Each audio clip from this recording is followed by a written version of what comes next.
Build up ತಗೊಂಡಿದ್ದು ಸಾಕು. ನಕ್ರ ಮಾಡಿದೆ ಬಾವಂಗ್ ಥ್ಯಾಂಕ್ಸ್ ಹೇಳುವ. ಇಷ್ಟೆಲ್ಲ ಆಗೋದಕ್ಕೆ ಕಾರಣನೇ ಅವರು. ಬಾ ಬಾ ಬಾ. ಇದು ಬೇರೆ.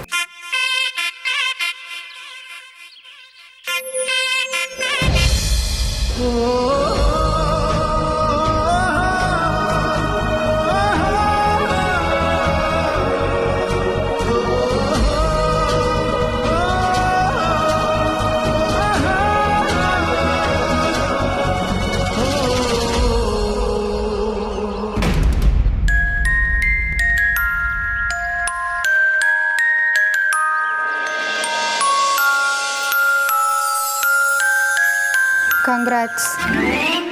Wish you the same.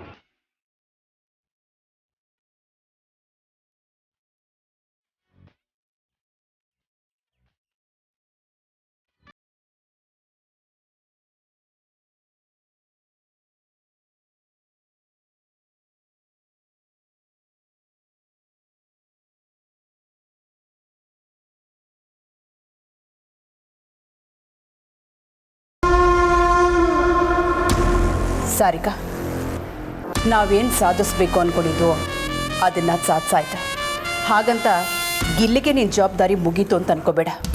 ಬದಲಾಗಿ ಈಗ ಶುರುವಾಗುತ್ತೆ.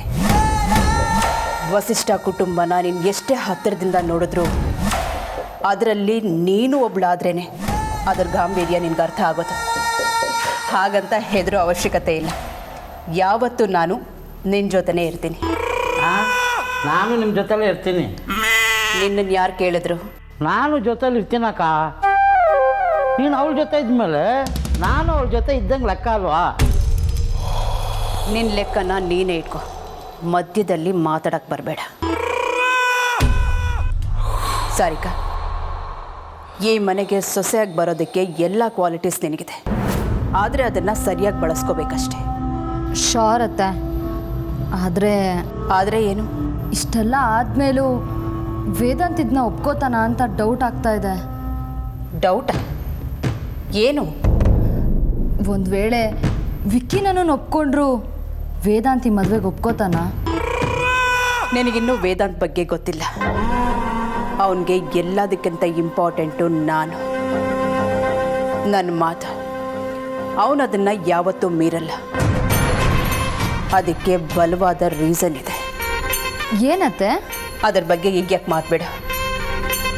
ವೇದಾಂತ್ ಹತ್ರ ಖಡಾಖಂಡಿತವಾಗಿ ಸಾರಿಕಾನೇ ನನ್ನ ಸೊಸೆ ಅಂತ ಹೇಳಿದ್ರೆ ಅವನು ನೋ ಅನ್ನಲ್ಲ. ಚಿಂತೆ ಮಾಡಬೇಡ.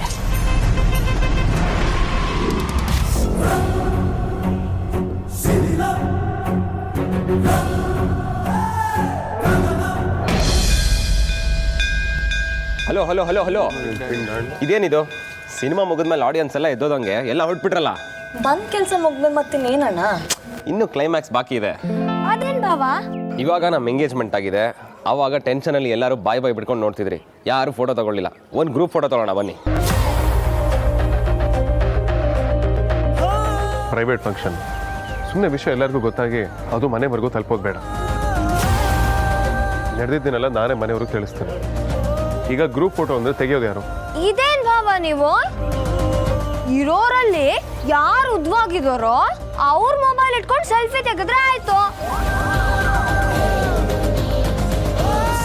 ಸೆಲ್ಫಿನ ಇಷ್ಟೊಂದು ಜನರು ಮೂತಿ ಫ್ರೇಮಲ್ಲಿ ಫಿಟ್ ಆಗುತ್ತೇನೆ. ನಮ್ ಟಿಕ್ಟಾಕ್ ಸ್ಟಾರ್ ಅದಿತಿ ಅವರು ಯಾರ್ಯಾರು ಯಾವ್ಯಾವ ಪೋಸ್ಟ್ ಕೊಡ್ಬೇಕು ಅಂತಾನು ಹೇಳ್ಕೊಡ್ತಾರೆ. ಫಿಟ್ ಆಗಿಲ್ಲ ಅಂದ್ರೆ ಫಿಟ್ ಮಾಡಿಸ್ತಾರೆ. ನನಗೆ ಸೆಲ್ಫಿ ಬೇಡ, ಗ್ರೂಪ್ ಫೋಟೋ ಬೇಕು. ಒಳ್ಳೆ ರಗಳೆ ಆಯ್ತಲ್ಲ ಬಾವ ನಿಮ್ದು. ಯಾರು ಕಾಣಿಸ್ತಾ ಇಲ್ವಲ್ಲ ಫೋಟೋ ತೆಗಿಯಕ್ಕೆ? ಇಷ್ಟೆಲ್ಲ ಈಡೇರಿಸಾದ್ಮೇಲೆ ಒಂದು ಫೋಟೋ ಇಲ್ಲ ಅಂತ ಹೇಳಕ್ಕಾಗತ್ತೇನೋ ನಿನಗೆ? ಎಲ್ಲರೂ ಇಲ್ಲೇ ನಾನು ಮುಂದೆ ಮೊಬೈಲ್ ಇಟ್ಟು ಟೈಮರ್ ಸೆಟ್ ಮಾಡಿ ಬರ್ತೀನಿ. ನನ್ನ ತಲೆಯಲ್ಲೂ ಇದೇ ಐಡಿಯಾ ಆಯಿತು. ದೊಡ್ಡ ಕಥೆನೇ ಹೇಳ್ಬಿಟ್ಟು ಮಂಗಳ ಗ್ರಹಕ್ಕೆ ರಾಕೆಟ್ ಬಿಟ್ಟು ನಂಗೆ ಆಡ್ತಾನೆ. ತಿಳ್ಕೊಳ್ಬೇಡ ಅಕ್ಕ, ವೇದಾಂತ್ ಭಾವನೆ ಹಂಗೆ. ಎಲ್ಲದಕ್ಕೂ ಸೊಲ್ಯೂಷನ್ ಇರುತ್ತೆ. ಸೊಲ್ಯೂಷನ್ ಇದ್ರೆ ಒಂಚೂರು ಸೋಪ್.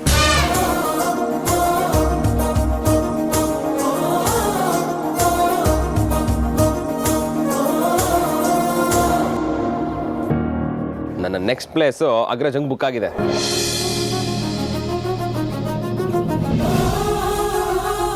ಯಾರು ಖರ್ಚೀಫ್ ಹಾಕಿ ಸೀಟ್ ನಂದು ಅನ್ನೋ ಹಾಗಿಲ್ಲ.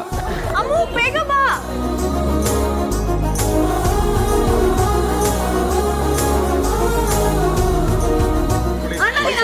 ಅಕ್ಕ, ನನ್ನ ಪಕ್ಕ.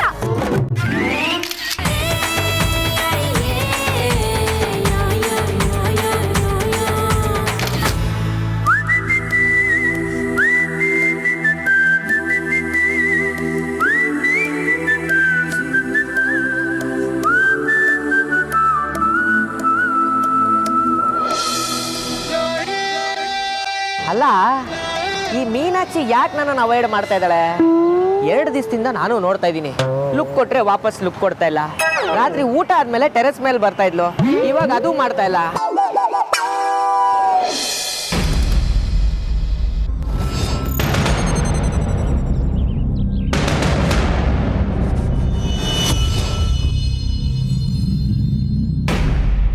ಅಂಜಲಿ ಅದಿತಿನ ಸಾರ್ಥಕ್ ಜೊತೆ ಕಳ್ಸಿದ್ದು ಒಳ್ಳೇದಾಯಿತು.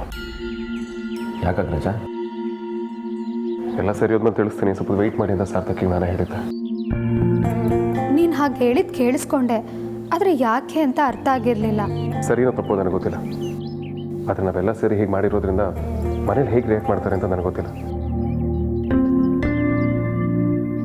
ಅದನ್ನು ಚಿಕ್ಕ ಮಕ್ಕಳು ನೋಡದೇ ಇದ್ರೆ ಬೆಸ್ಟ್ ಅಂತ ನನಗನ್ನಿಸ್ತು, ಅದಕ್ಕೆ ಹೀಗೆ ಮಾಡ್ದೆ.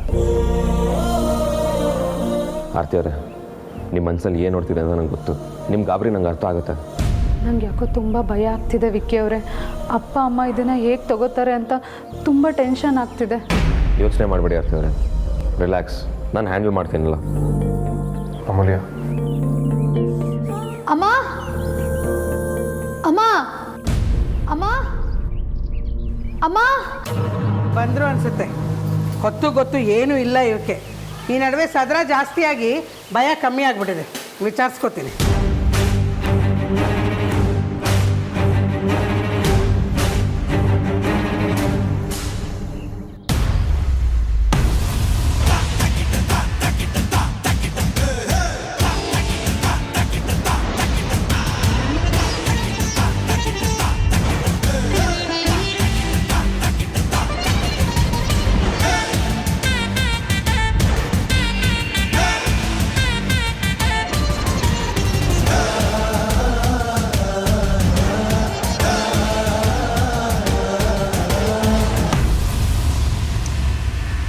ರೀ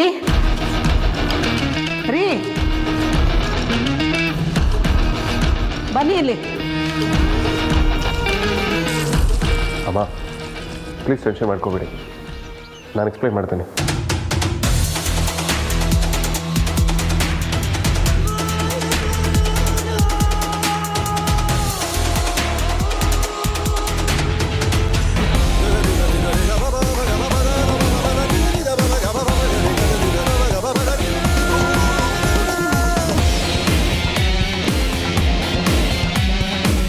ಆರತಿ,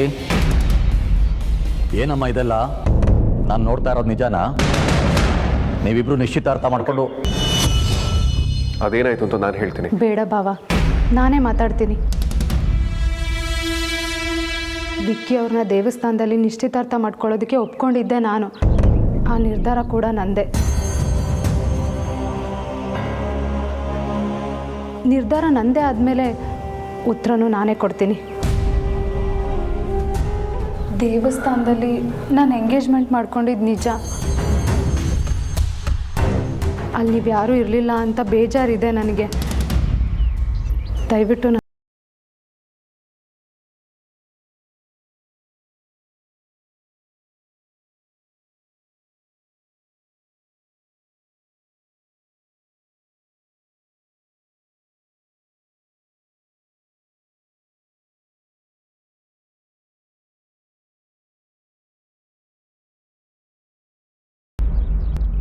ಅಕ್ಕ, ಇದು ನೀನೇನಾ?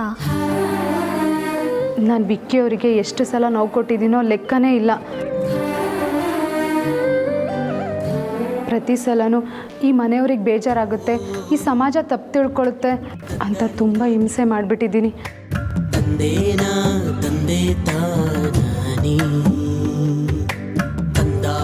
ಇವತ್ತು ನನ್ನ ಮನಸ್ಸು ಎಂಗೇಜ್ಮೆಂಟಿಗೆ ಒಪ್ಪಿರಲಿಲ್ಲ. ಯಾವಾಗ ವೇದಾಂತ್ ಬಾವ ವಿಕ್ಕಿಯವ್ರು ಕೂಡ ನಮ್ಮ ಕುಟುಂಬನೇ ಅಂತ ಅರ್ಥ ಮಾಡಿಸಿದ್ರು, ಆಗ ನಾನು ಒಪ್ಕೊಂಡ್ಬಿಟ್ಟೆ.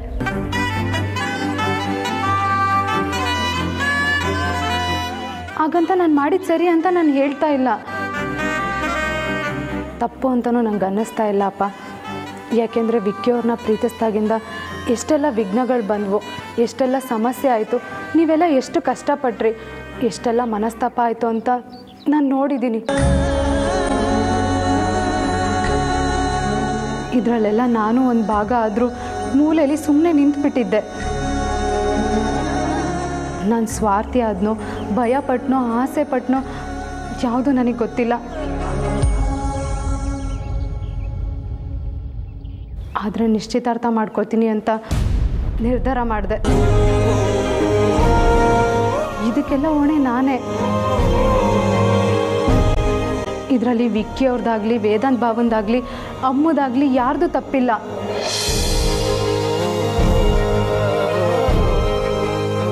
ನನ್ನಿಂದ ತಪ್ಪಾಗಿದೆ, ಕ್ಷಮಿಸ್ಬಿಡಿ. ಅಥವಾ ನೀವೇನೇ ಶಿಕ್ಷೆ ಕೊಡೋದಿದ್ರೂ ನನಗೆ ಕೊಡಿ. ನೀವೇನೇ ಶಿಕ್ಷೆ ಕೊಟ್ಟರು ಅದನ್ನು ಅನುಭವಿಸೋಕ್ಕೆ ನಾನು ತಯಾರಾಗಿದ್ದೀನಿ ಅಪ್ಪ.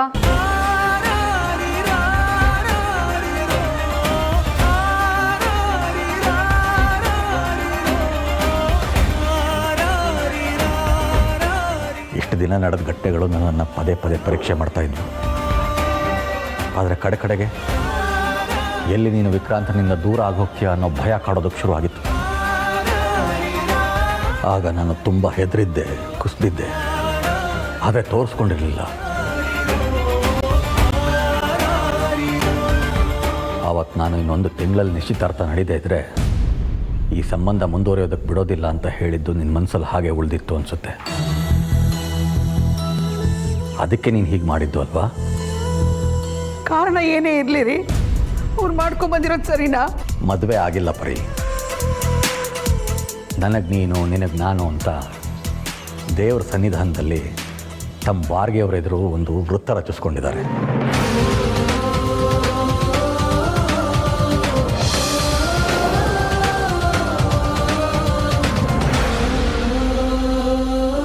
ಹಾಗಾದರೆ ಈಗ ಆಗಿರೋದ್ರ ಬಗ್ಗೆ ನಿಮ್ಗೇನು ಬೇಜಾರಿಲ್ವಾ? ನಿಮ್ಗೇನು ಅನ್ನಿಸ್ತಾನೆ ಇಲ್ವಾ? ಖಂಡಿತ ಅನ್ನಿಸ್ತಾ ಇದೆ, ಸಮಾಧಾನ ಅನ್ನಿಸ್ತಾ ಇದೆ.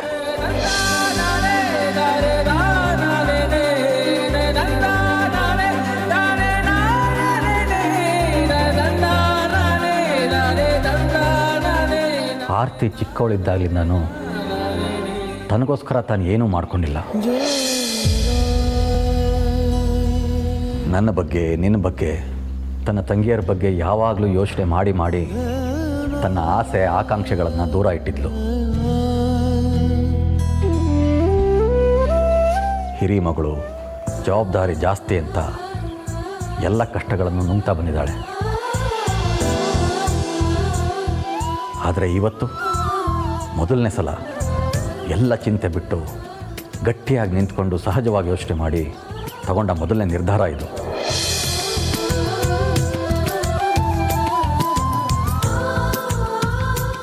ಹಾಗಿರುವಾಗ ನಾನು ಇದನ್ನು ಹೇಗೆ ವಿರೋಧಿಸಲಿ ಹೇಳು? ವಿರೋಧ ಅನ್ನೋದಕ್ಕಿಂತ ಹೇಗೆ ಬೆಂಬಲಿಸದೇ ಇರಲಿ ಹೇಳು? ನಿನ್ನೆ ರಾತ್ರಿ ಎಲ್ಲ ನೀವು ನನಗೆ ಬುದ್ಧಿ ಹೇಳಿದರೆ ನಿಜವಾದ ಅರ್ಥ ಏನು ಅಂತ ನನಗೀಗ ಗೊತ್ತಾಯ್ತು ರೀ. ನೀವು ಹೇಳಿದ ನಿಜ.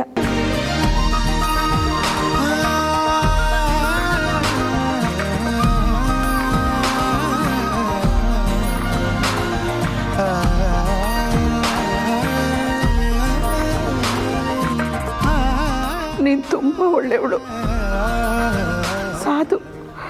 ಆದರೆ ನಿನ್ನ ಮದುವೆ ಆದಮೇಲೆ ನಿನ್ನ ಗತಿ ಏನು ಅನ್ನೋ ಟೆನ್ಷನ್ನು ನನಗೆ ಯಾವಾಗಲೂ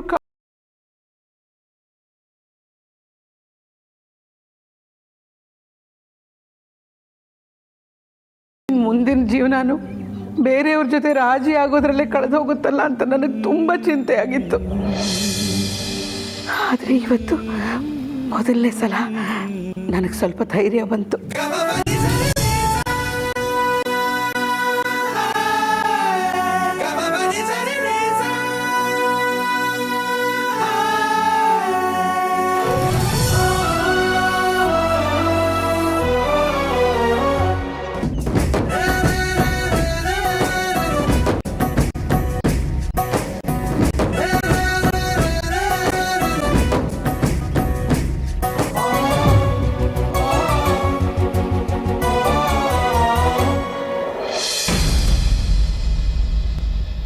ಸರಿ, ನಾವು ಹೊಡ್ತೀವಿ. ಅಲ್ಲೆಲ್ಲ ಹೇಗಿದೆಯಾ ಏನೋ ಕೇಳ್ಕೊಂಡು ಹೋಗ್ಬೋದಿತ್ತು ಅಲ್ವಾ? ಚಿಕ್ಕಮ್ಮ ಮನೆಯಿಂದ ಕಾಲ್ ಬಂದಿತ್ತು, ಅಲ್ಲೆಲ್ಲನೂ ಸರಿ ಹೋಗಿದೆ, ಅದಿತಿಯನ್ ಜೀವನ ಕರ್ಕೊಂಡು ಬರ್ಬೋದು ಅಂತ ವೇದಾಂತ್ ಕಾಲ್ ಮಾಡಿದರು. ಅಬ್ಬಾ, ಈಗ ಸಮಾಧಾನ ಆಯಿತು. ಎಲ್ಲಿ ಹೊಸ ರಾಮನ ಶುರು ಆಗುತ್ತೋ ಅಂತ ಭಯ ಆಗಿತ್ತು ಸಾರ್ಥಕ್. ಹೌದದ್ಕೆ ನನಗೂ ತುಂಬ ಭಯ ಆಗಿತ್ತು. ಅಪ್ಪ ಅಮ್ಮ ಒಪ್ಪಲ್ಲ, ದೊಡ್ಡ ಜಗಳನೇ ಆಗುತ್ತೆ, ಮತ್ತೆ ಎಲ್ಲ ಹೊಸದಾಗಿ ಶುರು ಮಾಡಬೇಕೇನೋ ಅನಿಸಿತ್ತು. ನಾನು ಸೇಮ್ ಫೀಲಿಂಗಲ್ಲಿದ್ದೆ.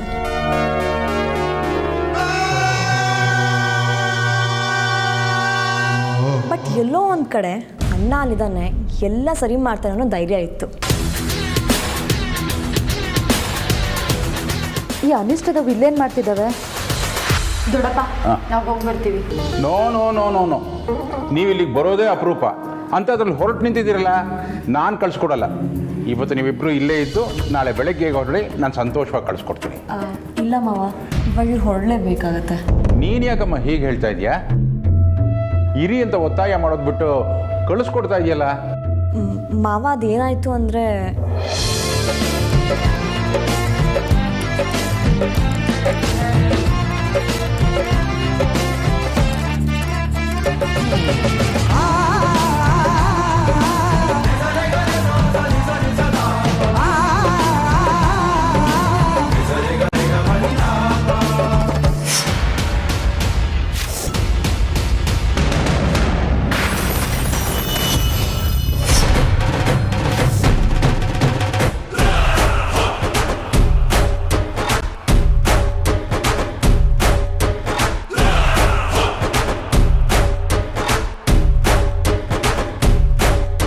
ಸಾರಿಕಾ, ನನ್ನ ಮಾತು ಕೇಳು ಸಾರಿಕಾ.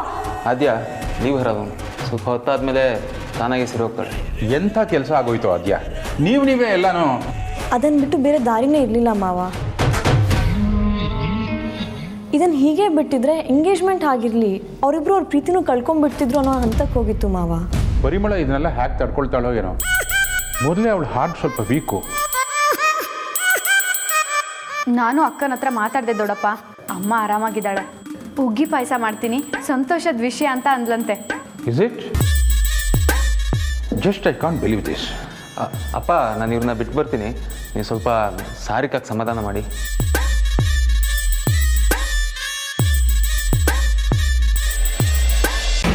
ಬಾವಾ, ನಾನು ನಿಮಗೆ ಸಾರಿ ಹೇಳಬೇಕು, ಥ್ಯಾಂಕ್ಸ್ ಹೇಳಬೇಕು ಒಂದು ಗೊತ್ತಾಗ್ತಿಲ್ಲ. ಯಾವುದೋ ಒಂದು ರೀತಿಲಿ ನಾನು ನಿಮಗೆ ತುಂಬಾ ಕಷ್ಟ ಕೊಟ್ಟಿದ್ದೀನಿ. ನನ್ನಿಂದಾಗಿ ನೀವು ಇಷ್ಟೆಲ್ಲ ನೋಡೋ ಹಾಗಾಯಿತು, ಮಾಡೋ ಹಾಗಾಯಿತು. ನಾನು ಅವತ್ತೇ ಹೇಳಿದಾಗೆ ನೀನು ನಮ್ಮ ಮನೆಗೆ ಸೊಸೆಯಾಗಿ ಬರೋಣ. ಸಂಬಂಧದಲ್ಲಿ ನೀನು ನನಗೆ ನಾದ್ನಿ ಆಗ್ಬೋದು, ಆದರೆ ನೀನು ಯಾವತ್ತು ವಿಕ್ರಾಂತ್ನ ಪ್ರೀತಿಸೋದಕ್ಕೆ ಶುರು ಮಾಡಿದ್ಯೋ ಅವತ್ತೇ ನೀನು ನನಗೆ ತಂಗಿ ಆಗ್ಬಿಟ್ಟೆ. ನಾನೀಗ ನಿನ್ನ ನಮ್ಮ ಮನೆಗೆ ಅಫಿಷಿಯಲ್ ಆಗಿ ವೆಲ್ಕಮ್ ಮಾಡ್ತೀನಿ. ಏನು ಮಾಡ್ತಿದ್ಯಾ ಅಪ್ಪಿ? ತಂಗಿ ಅಂತ ಹೇಳಿದ್ನಲ್ಲ, ಇದನ್ನೆಲ್ಲ ಮಾಡೋ ಅವಶ್ಯಕತೆ ಇಲ್ಲ. ಎಲ್ಲ ಪ್ರಾಬ್ಲಮ್ಮು ಸಾಲ್ವ್ ಆಗುತ್ತೆ. ಡೋಂಟ್ ವರಿ, ಆರಾಮಾಗಿರು. ವಿಕ್ರಾಂತ್, ಹೊರಡೋಣ ಬಾ. ಹೊರಡಲೇಬೇಕಾಗ್ರಜ. ಈಗ ನಾವು ಇದನ್ನ ಮನೆಗೆ ಹೋಗಿ ಅಮ್ಮನಿಗೆ ಹೇಳಲೇಬೇಕು. ಅಮ್ಮ ಖಂಡಿತವಾಗ್ಲೂ ಬೇಜಾರು ಮಾಡ್ಕೋತಾರೆ ಅಂತ ನನಗೆ ಗೊತ್ತು. ಬಟ್ ಸ್ಟಿಲ್ ಸಮ್ಹೌ ನಾವು ಅವ್ರನ್ನ ಕನ್ವಿನ್ಸ್ ಮಾಡಬೇಕು. ಮರಿಬೇಡ. Okay, got it. ಬಟ್ ಅದಕ್ಕಿಂತ ಮುಂಚೆ ಒಂದು ಕೆಲಸ ಇದೆ. ನಾನಿರೋ ಹತ್ರ ಪ್ರೈವೇಟಾಗಿ 5 ನಿಮಿಷ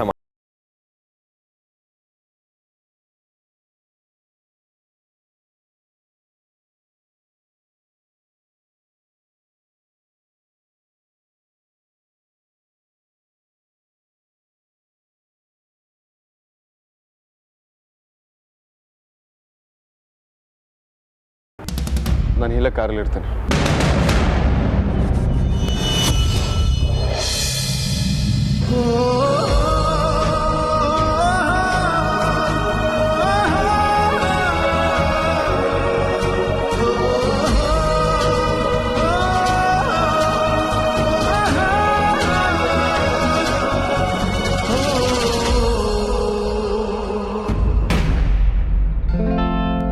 ಆ ಥರ ನೋಡಬೇಡ. ನಾನೇನು ಮಿಸ್ಸಾಗಿ ಕೈ ಇಟ್ಕೊಂಡಿಲ್ಲ. ನೀನು ನೋಡ್ದೆ ಅಂತ ಕೈ ತೆಗೆದು ಚೀ ವ್ಯಾವ ಮಾಡಲ್ಲ.